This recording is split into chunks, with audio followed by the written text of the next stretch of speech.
Magandang umaga mga bata. Heto na naman ako nagbabalik upang bigyan kayo ng maraming kaalaman tungkol sa mga likas na yaman at mga implikasyon nito sa pamumuhay ng mga tao sa Asya. Upang simulan, ay ano nga ba ang likas na yaman? Ma'am, ang likas na yaman po ay mga bagay na galing sa kalikasan, tulad ng lupa, dagat, kagubatan, at kabundukan. Ikaw, likas na yaman ka ba? Likas na maganda lang po. Hehe. Lo! Kung gayon ay atin nang talakayin ang mga likas na yaman sa iba't ibang rehiyon. Simulan natin sa Hilagang Asya. Ang Hilagang Asya ay mabundok at may malawak na damuhan. Ibig sabihin, ano ang implikasyon nito?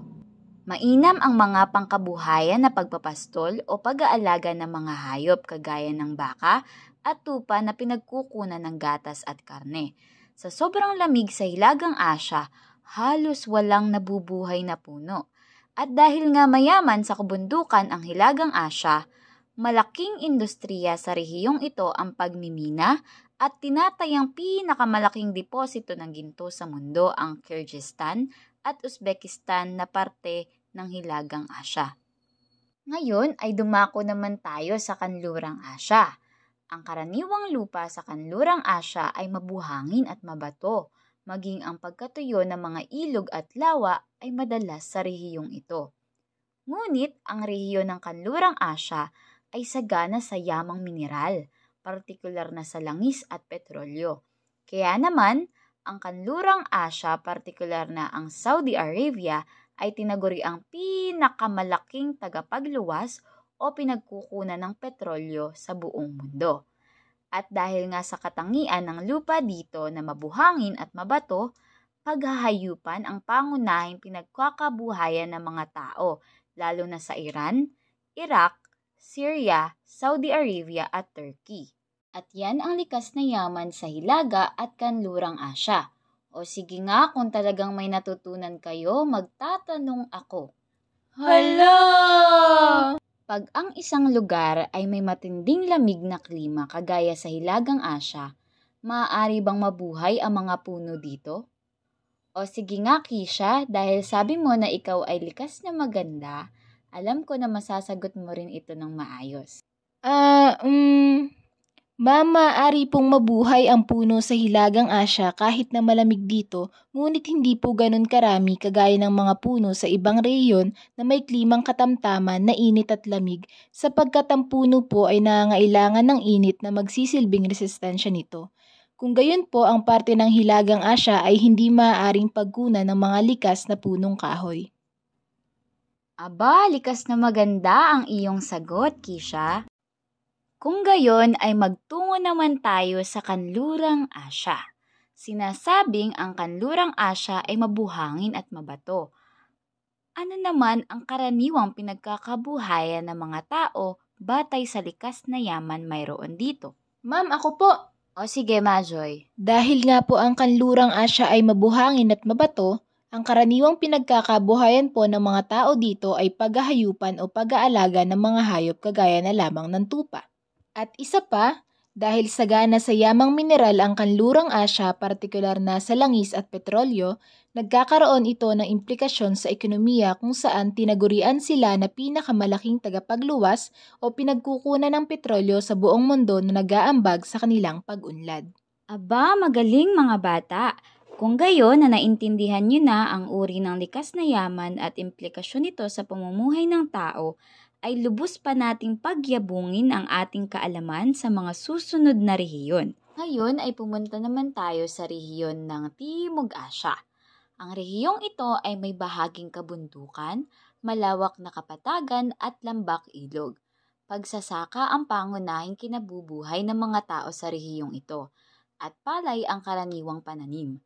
Makikita rin ang mga kakapal at mayabong na gubat sa Timog Asya, partikular na sa bansa ng Sri Lanka, na hitik sa puno ng mahogany at iba't ibang uri ng palm tree.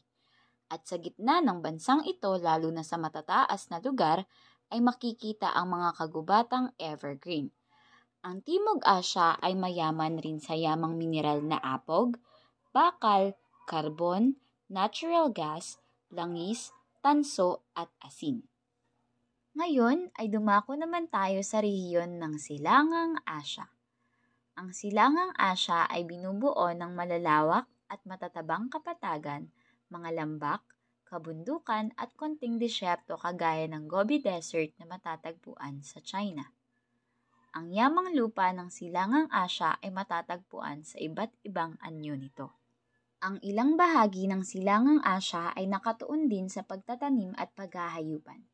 Sa China at ibang bahagi sa rehiyon ay ginagamit ang hayop bilang katulong sa paghahanap buhay. Ang anyong tubig ay nililinang din para sa kapakinabangan ng mga nakatira dito. O mga bata, ano nga ba ang kapakinabangan na makukuha natin sa anyong tubig? Pangingisda po! Tama! Dahil sa anyong tubig kagaya ng karagatan, ay nalilinang natin ang abilidad sa pangingisda at nagkakaroon tayo ng kapakinabangan dahil sa pagkain na nabibigay nito. At isa pa, mayaman rin ang Silangang Asya kagaya ng China, North Korea at Tibet sa depositong mineral. Nasa China ang napakalaking reserba ng antimony, magnesium at tungsten sa buong mundo na maaaring magamit sa paggawa ng iba't ibang produkto kagaya ng paint, glass at pottery.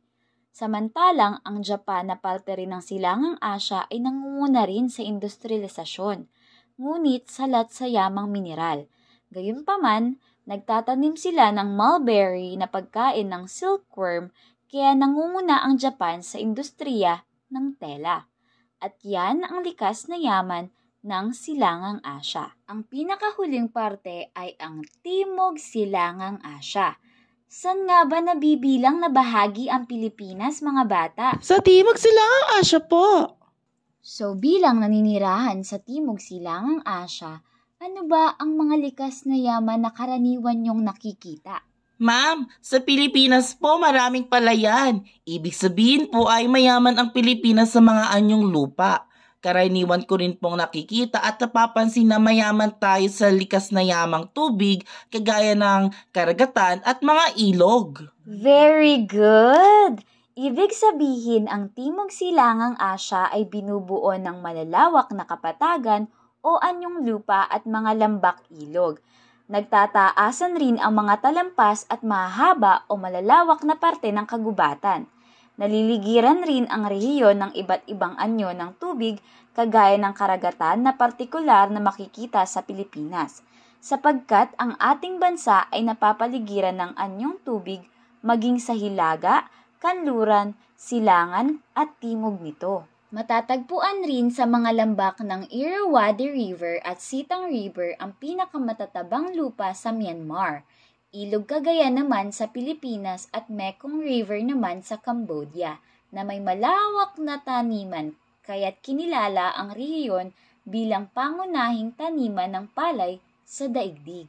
Ibig sabihin, ang Timog Silangang Asya ay mas kilala dahil sa sektor ng Agrikultura po! Tama, sapagkat doon mas angkop ang yamang likas na mayroon tayo.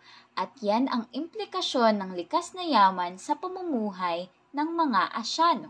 Bukod sa produktong agrikultural, kilala rin ang Timog Silangang Asya sa pagpapastol at pag-aalaga ng hayop kagaya ng kalabaw, baka, baboy, kabayo, kambing at manok.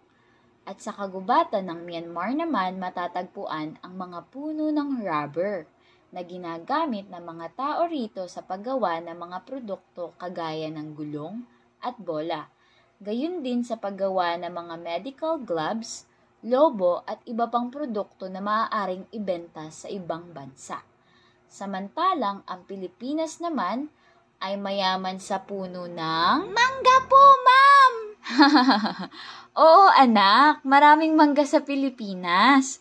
Ngunit mas mayaman ang bansa natin sa puno ng niyog o coconut.